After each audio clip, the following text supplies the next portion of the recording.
하나님께서 그들을 마음의 정욕대로 더러움에 내버려 두셨다. 하나님의 썩어지지 아니하는 하나님의 영광을 썩어질 우상으로 바꾼 사람들을 하나님께서는 마음의 정욕대로 더러움에 내버려 두신다고 성경은 말씀하고 계십니다. 마음의 정욕대로 더러움에 내버려 두신다. 이 표현은 4번 강조하고 있는 거예요. 하나님을 싫어하는 사람들에게, 하나님을 떠난 사람들에게 하나님께서 정욕대로 더러움에 내버려 두신다. 그렇게 말씀하고 계십니다. 더 이상 상관하지 않으신다는 것입니다. 불경건과 불의에 대한 하나님의 심판은 그들이 원하는 것을 가지도록 허락하시는 것으로 판명이 납니다. 오스카 와일드는 하나님이 진노하시면 우리가 원하는 것을 다 들어주신다 그랬습니다. 자기 기도가 다 이루어진다, 이게 좋은 거죠. 자기 기도가 다 이루어지는 거니까.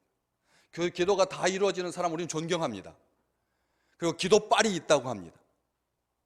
그리고 그 사람한테 기도 부탁합니다. 기도가 다 이루어지는 게 뭐가 나쁜 겁니까? 기도가 다 안 이루어지니까 기도가 다 이루어지는 사람한테 가서 비굴하게 기도해 달라고 하는 경우도 있지 않습니까? 우리도 가끔씩 기도 잘하는 영험이 있다라고 하는 딱 무당기입니다, 이게. 그래서 기도가 잘 응답되는 사람 찾아가서 기도 부탁하려고 하는 경향이 있습니다. 그런 마음이 우리 속에는 있습니다. 목회자하고 성도를 떠나서 기도, 그렇죠, 안 그러겠습니까? 기도해서 하나님께서 고쳐주시면, 그렇죠, 어떤 기도원 원장이 기도하는 대로 병이 다 고쳐진다. 그러면 하다 안 되면 그 사람한테 찾아가서 기도로 고쳐달라고 부탁할 수밖에 없죠. 매달려야 되고 울어야 되고.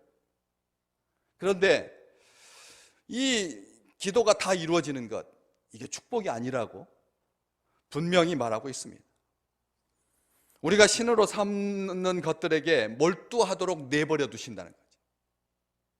우리가 신으로 삼는 모든 것들에게 몰두하도록 하나님께서 내버려 두신다. 바울은 마음에 죄가 들어온 것을 어떻게 표현하냐면 미련한 마음이 어두워졌다고 21절 말씀에 기록하고 있습니다. 미련한 마음이 어두워진다. 마음이 어두워진다라고 안 하고 미련한 마음이 어두워진다는 것입니다. 미련한 마음이 어두워지는 것입니다. 지혜로운 마음은 하나님 앞에 나가기를 소망합니다. 우리가 이렇게 예배 드리는 것, 다 문 닫고 그냥 조용하게 영상으로 가면 위험도 없고 얼마나 안전합니까? 차 타고 다닐 필요도 없고 집에서 11시면 실시간으로 탁탁 예배 드리는데 얼마나 편했습니까? 여러분 10시에 실시간으로 예배 드리실 때 얼마나 편하셨어요? 그런데 한두 번이지 한 7번쯤 예배 드리니까 어떤 사태가 발생하기 시작하던가요? 더 늦기도 하고 더 빠르기도 하고 아직도 설거지 덜그럭 소리가 나고 나씨는 그리고 자녀들은 여러 가지 불편한 것들 때문에 하나님 앞에 온전하게 예배 드리는 것이 방해를 받게 되는 거죠. 우리가 하나님께 예배 드립니다. 지혜로운 마음이 하나님을 향하게 되어 있습니다. 미련한 마음은 하나님 반대편을 향합니다. 그쪽은 어두운 쪽입니다. 죽는 쪽입니다. 멸망하는 쪽입니다. 그래서 바울은 죄가 마음에 들어온다 이렇게 쓰지 아니하고 미련한 마음이 어두워졌다라고 표현합니다. 마음이 어두워지면 마음에 하나님 두기를 싫어합니다. 여러분 마음속에 하나님이 계시는 거 싫으십니까? 어두워지지 않았다는 증거입니다. 영원토록 빛이신 하나님과 동행하시기를 주의 이름으로 축복합니다. 하나님이 우리 마음에 계시는 것, 이것보다 더 행복한 게 어디가 있겠습니까? 바울은 말했지 않습니까? 우리 몸은 하나님의 성전이라, 하나님께서 거하시는 곳이라. 그렇기 때문에 마음이 어두워지면 마음에 하나님 두기를 싫어하게 되고 28절 말씀입니다. 28절에 그렇게 기록되어 있죠. 마음에 하나님 두기를 싫어한다. 하나님의 진리를 거짓 것으로 바꾸어서 피조물보다 피조물을 조물주보다 더 경배하게 된다고 25절 말씀에 그렇게 기록되어 있습니다. 마음이 어두워지면 하나님을 마음에 두기 싫어하고, 마음이 어두워지면 하나님의 진리를 거짓 것으로 바꾸어서 피조물을 조물주보다 더 경배하고 섬기게 된다. 이게 마음의 정욕대로 더러움에 내버려 두시는 현상인 것입니다. 마음에 하나님 두기를 싫어하게 되고, 또 하나님의 진리를 거짓 것으로 바꾸게 되고, 그래서 피조물을 조물주보다 더 경배하게 되는. 지난주에도 말씀드렸잖아요. 사람들이 점을 다 빼버리는데 유독 안 빼는 점들, 그게 왜 점을 안 빼느냐? 복을 가져다 준다고. 흠인데, 점 다 싫어하는데 왜 얼굴에다가, 그것도 아주 사람들이 잘 보이는 큰 점, 또 아주 미세한 작은 점도 빼기 싫어하는 이유는 그 속에서 그걸 점을 타고 복이 흐른다고 생각하는, 이게 피조물을 하나님보다 더 경배하는 사람들의 현상이라고. 하나님은 하나님의 진리를 거짓 것으로 바꾸어서 피조물을 조물주보다 더 경배하고 섬기는 사람들을 헛된 생각과 부패한 마음 가운데 내버려 두십니다. 하나님께서 내버려 두시면 정욕으로 사람은 망가지게 되어 있고 멸망하게 되어 있고 비참하게 되어 있습니다. 여기에서 정욕하니까 여러분, 우리가 음욕, 이거하고는 비교가 되는 이 정욕, 성경에서는 음욕하고 정욕을 분명하게 나누고 있습니다. 근데 우리는 혼돈하죠. 정욕이나 음욕이나 다 그렇게 생각하기 쉽습니다. 그런데 바울이 사용하고 있는 이 정욕은 정확하게 한국어로 번역하면 죄된 욕망입니다. 죄된 욕망을 정욕이라고 말하고 있습니다. 죄된 욕망, 또 더 나아가서는 과도한 욕망, 도에 넘치는 욕망, 통제되지 않는 욕망을 정욕이라고 바울은 씁니다. 다시 말씀드립니다. 정욕은 욕정이 일어나는, 음욕이 불듯이 일어나는 그런 것만 한정하지 아니하고 과도한, 통제되지 않는, 선을 넘는 죄된 그런 욕망을 정욕이라고 표현하고 있는 것입니다. 과욕을 부려서 원하는 것을 손에 넣는 것은 우리에게 일어날 수 있는 가장 비극적인 일입니다. 욕심을 내가지고 자기가 원하는 것을 손에다 넣고 싶어하는 것, 이것은 사람을 비참하게 만듭니다. 가장 안 좋은 일입니다. 최악의 상황입니다. 바울은 구원받기 전의 삶을 육체의 욕심을 따라 육체와 마음이 원하는 대로 살았다고 고백합니다. 과거 구원받기 전의 삶은 육체의 욕심을 따라서 육체와 마음이 원하는 대로 사는 것입니다. 이게 죄된 생활이고, 이게 하나님 없는 삶인 것이죠. 구원받지 못한 삶입니다. 정욕이 이끄는 대로 살아가는 삶은 더러워질 수밖에 없습니다. 하나님을 거부하는 인생은 결국 더럽게 되는 것이죠. 하나님 없는 인생은 오직 정욕을 쫓아서 살게 되기 때문에 그렇습니다. 악한 본능을 따라 살게 되기 때문에 그렇습니다. 브레이크 없는 본능은 사람을 끝없이 탐욕스럽고 추하게 만듭니다. 여러분, 우리의 욕망대로 산다면 우리는 결국 죽을 것입니다. 마음대로 먹고 싶은 대로 먹고, 보고 싶은 대로 보고, 행하고 싶은 대로 행하는 것이 자유인 것 같아도 그것은 하나님의 무서운 심판입니다. 기도하는 대로 다 이루어지는 것은 하나님께서 버렸다는 증거입니다. 하나님께서 버렸다는 증거로 왜 내 기도가 안 들어주나 이렇게 생각하지 말라는 것입니다. 하나님께서 사랑하시기 때문에 막을 것은 막으시는 것입니다. 최악의 형벌은 우상 숭배적인 그런 욕망을 이루는 것입니다. 비극 중의 비극은 우상 숭배와 악의 그 파괴적인 힘에 자신을 넘겨주는 것입니다. 죄를 지으면 하나님의 창조 질서가 어그러지고 훼손됩니다. 죄는 사람을 영적으로, 정신적으로, 사회적으로, 그리고 육체적으로 망가뜨립니다. 오늘 본문 말씀부터 뒤로 쭉 이어지는 32절까지 하나님을 마음에서 배제하기 시작하면 욕심에 내버려 두신다. 마음에 하나님을 두기 싫어하면 하나님은 상실한 마음대로 내버려 두신다라고 바울은 말하고 있습니다. 무엇보다도 부패한 마음, 부패하기 쉬운 마음 경계해야 됩니다. 음식만 여름이면 상하는 것이 아니라 사람의 마음도 상하기 쉽습니다. 죄는 마음을 강팍하게 만듭니다. 죄는 한순간도 인간의 마음에서 사라진 적이 없습니다. 로마서 7장 17절에 바울은 말합니다. 내가 죄를 행하는 것, 악을 행하는 것, 하나님 없이 행하는 것, 육체의 소욕을 따라서 행하는 그것은 내가 하는 것이 아니라 내 속에 거하는 죄니라. 바울은 그렇게 말하고 있습니다. 예수님도 마음에서 죄가 비롯된다라고 말씀하셨습니다. 마가복음 7장 20절에서 23절 말씀해 보면 사람에게서 나오는 그것이 사람을 더럽게 한다. 속에서 곧 사람의 마음에서 나오는 것은 악한 생각과 음란과 도둑질과 살인과 쭉쭉쭉쭉 말하고 나서 23절에 이 모든 악이 다 속에서 나와서 사람을 더럽게 하느니라. 우리 주님께서도 분명히 말씀하셨습니다. 마음에서 죄가 나온다. 그렇기 때문에 마음을 조심해야 된다.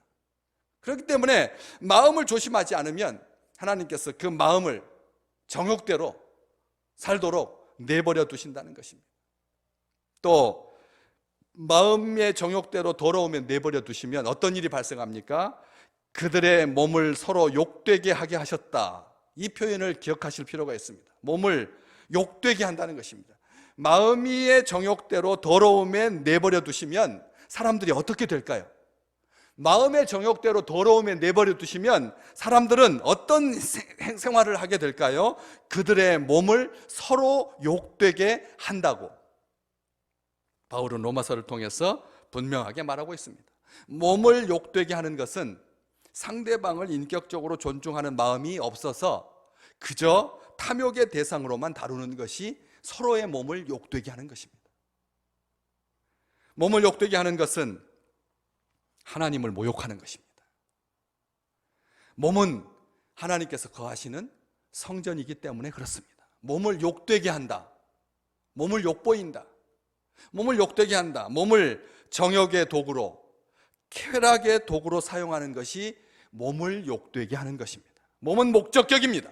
하나님께서 몸을 우습게 여기라고 말씀하신 적 없습니다. 정신이 더 위에 있고 영혼은 최고다, 이렇게 말씀하시지 않았습니다. 몸을 서로 욕되게 하게 하셨습니다. 하나님께서 그렇게 하게 하신 것입니다. 마음의 정욕대로 내버려 두셔서 서로 몸을 욕되게 하는 것입니다. 모든 인간은 하나님의 형상대로 지음받은 존귀한 자입니다. 인간은 누구도 사랑받지 않아도 되는 사람 없습니다. 반드시 사랑을 받아야 하고 소중한 존재로 대우받을 권리가 있습니다. 하나님께서 우리에게 부여해 주신 정체성입니다. 하나님께서 하나님의 형상대로 지었기 때문에 우리는 존귀한 자입니다. 모든 문제는 서로를 귀하게 여기지 않아서 생깁니다. 서로 귀하게 여기시기를 주의 이름으로 축복합니다. 서로 귀하게 여겨야 합니다.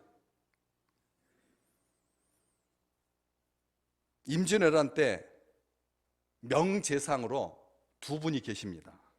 유성룡 선생과 그리고 이원익이라고 하는, 우리는 유성룡은 많이 아는데 이원익 재상은 잘 기억하지 못하는 경향이 있습니다. 영남 사람들은 이 두 분을 이렇게 평가합니다. 유성룡은 속이고 싶어도 속일 수 없는 사람이고, 유성룡은 속이고 싶어도 속일 수 없는 사람이고, 이원익은 속일 수는 있으나 차마 속일 수 없는 사람이라고 말했습니다. 유성룡은 속이고 싶어도 속일 수 없는 사람, 이원익은 속일 수 있으나 차마 속일 수 없는 사람. 이 두 분은 임진왜란을 함께 겪은 조선 중기의 명재상이죠. 이 표현은 무슨 뜻이냐면 그들 곁에 있으면 우리 스스로가 소중한 존재라고 하는 것을 느꼈다라고 하는 감사의 표현인 것입니다. 두 분을 생각할 때 그분 곁에 있으면 사람들이 존귀하게 되는 것을 느꼈다는 것이죠. 이게 하나님께서 우리에게 주신 놀라운 축복입니다. 누군가 그 곁에 있으면 향기가 묻어 나올 것 같은, 그래서 내가 업되고 내가 자랑스러워지고 그 곁에 머물고 싶은 그런 우리 귀한 식구들 되시기를 주의 이름으로 축복합니다. 사람 곁에 그 곁에 있으면 내가 존귀해지는, 그 곁에 있으면 내가 비참해지는 것이 아니라, 서로 욕되게 하는 것이 아니라 하나님의 그 존귀함을 마음껏 느낄 수 있는 그런 귀한 삶을 사는 것이죠. 고린도전서 12장 26절에서 27절이 바로 그 상황을 잘 설명해 줍니다. 우리 같이 읽어볼까요? 만일 한 지체가 고통을 받으면 모든 지체가 함께 고통을 받고, 한 지체가 영광을 얻으면 모든 지체도 함께 즐거워하느니라. 너희는 그리스도의 몸이요 지체의 각 부분이라. 아멘. 교회죠. 교회는 서로를 존귀하게 생각하는 그리스도의 몸입니다. 다 주님의 손이 되어, 주님의 발이 되어, 주님의 심장이 되어, 그래서 땅끝까지, 영문 밖으로, 열방을 향하여서 나가게 되는 것이죠. 교회의 정체성입니다. 교회는 서로를 향하여서 몸을 욕되게 하는 자가 아니라 몸을 귀하게 여기는 아름다운 공동체인 것입니다. 하나님은 사랑하시는 자는 연단하시고 훈련하시지만, 우상을 숭배하고 하나님을 마음에 두기를 싫어하고 하나님을 배제하고 하나님 없이 살 수 있다고 생각하고, 이런 사람들에게 정욕대로 더러움에 내버려 두십니다. 바울은 하나님께서 내버려 두셨다라고 반복해서 말하고 있습니다. 24절, 26절, 28절. 하나님께서 내버려 두신다, 내버려 두신다, 이렇게 말씀하십니다. 내버려 두시는 것은 하나님의 심판입니다. 하나님께서 내버려 두시면 사람은 망할 수밖에 없습니다. 시편 81편 11절과 12절 말씀에 보면, 내 백성이 내 소리를 듣지 아니하며 이스라엘이 나를 원하지 아니하였도다. 그러므로 내가 그의 마음을 완악한 대로 버려두어 그의 임의대로 행하게 하였다고. 시편은 분명하게 고백하고 있습니다. 사람들이 죄를 짓고 백성이 하나님의 소리를 듣지 아니하고 이스라엘이 나를 원하지 아니하였다. 마음에 두기를 싫어한 것입니다. 그러니까 하나님께서 그의 마음을 완악한 대로 내버려 두어 그의 임의대로 행하게 한 것이죠. 사람들이 하나님을 마음에 두기 싫어하면 하나님께서 내버려 두십니다. 내버려 두시는 것은 자유가 아닙니다. 해방이 아닙니다. 죽을 길입니다. 하나님께서 내버려 두신, 여러분, 자녀가 하도 속썩여서 말을 듣지 않으면 어떻게 합니까? 내버려 두는 거죠. 나하고는 상관없다, 이렇게 되면 그것은 끝입니다. 그것은 심판입니다. 그것은 멸망인 것입니다.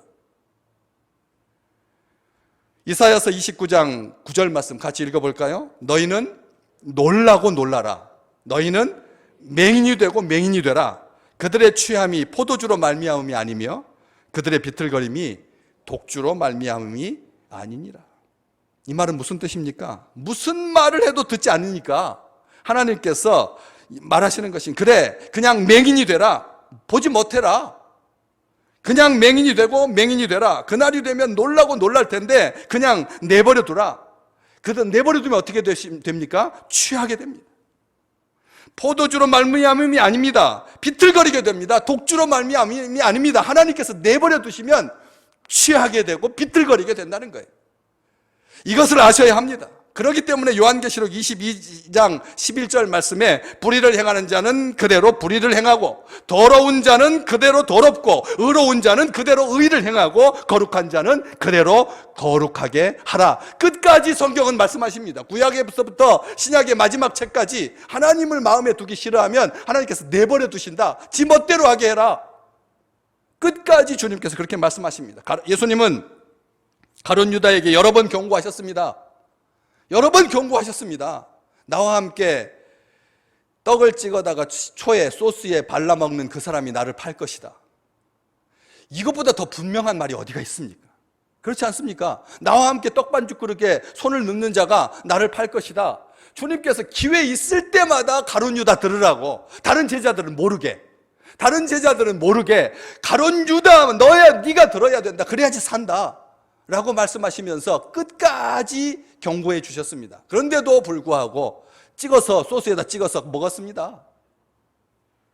꾸직꾸직 고집 부리면서 대놓고 하나님을 배반한 것이죠.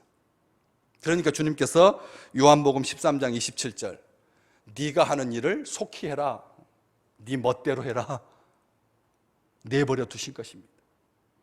끝까지 사랑하셨지만 마지막 십자가를 치기 직전까지 사랑하셨는데도 그냥 자기 갈 길을 가니까 네 할 일을 속히 하라고 주님께서 내보내십니다.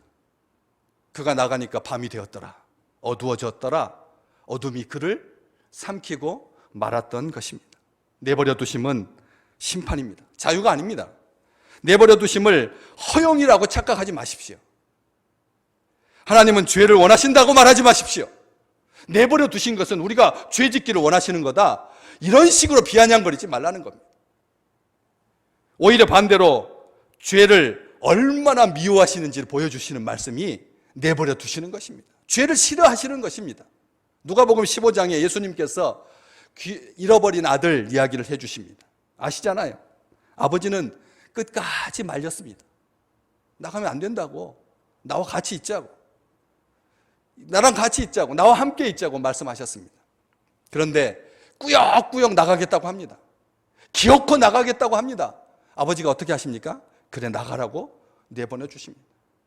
아버지의 품을 떠나고 가족을 떠나고, 처음에는 아버지의 간섭을 받지 아니하고 마음대로 살 수가 있어서 얼마나 좋았을까요?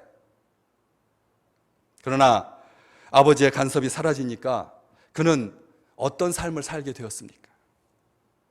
허랑방탕한 삶을 살게 됩니다. 나중에 돌아왔을 때 그 형이 했던 말처럼 아버지의 살림을 장녀들과 함께 삼켜버린 것입니다. 흥청망청 술 친구들과 함께 먹고 마시면서 금방 수중에 돈이 바닥나고 맙니다. 그 나라에 크게 흉년이 들자 그는 남의 집에서 돼지를 쳐야 하는 비참한 신세가 되고 말았습니다. 심지어는 돼지가 먹다 남긴 음식 찌꺼기에 손을 대기 시작했습니다. 그래도 그의 갈증을 채울 수가 없었습니다. 비참한 신세가, 처참한 신세가, 참혹한 신사가 되고 말았습니다. 돼지가 먹다 남긴 음식 찌꺼기로 배를 채웠으니 돼지보다 못한 신세가 되고 만 것이죠. 하나님을 마음에 두기 싫어하면, 아버지를 떠나면 그 인생은 돼지보다 못한 삶이 되고 마는 것입니다. 우리는 이 경고를 들어야 합니다. 다행히도 아들은 뉘우치며 회개했습니다. 다시 아버지의 품으로 돌아왔습니다. 만일 아버지의 품에 돌아오지 못하고 끝내 돼지 곁에서 배고파서 죽어버렸다면 그는 버림받은 아들, 비참한 아들, 유기된 아들, 포기된 아들, 바보 같은 아들, 멍청한 아들 되었을 것입니다. 늦기 전에 즉시 뒤돌아서서 아버지의 품으로 돌아오라고 하나님께서 말씀하고 계시는 것입니다. 요한복음 15장 5절 우리 같이 읽어볼까요? 나는 포도나무요, 너희는 가지라. 그가 내 안에, 내가 그 안에 거하면 사람이 열매를 많이 맺나니 나를 떠나서는 너희가 아무것도 할 수 없습니다. 아멘.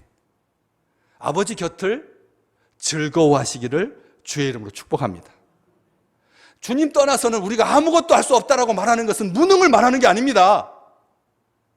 아버지의 크신 은혜를 말하고 있는 것이죠. 제임스 케네디가 재밌는 이야기를 이 본문과 관련하여서 한 것을 제가 읽은 적이 있습니다. 5사람이 은행을 털기로 모의했습니다.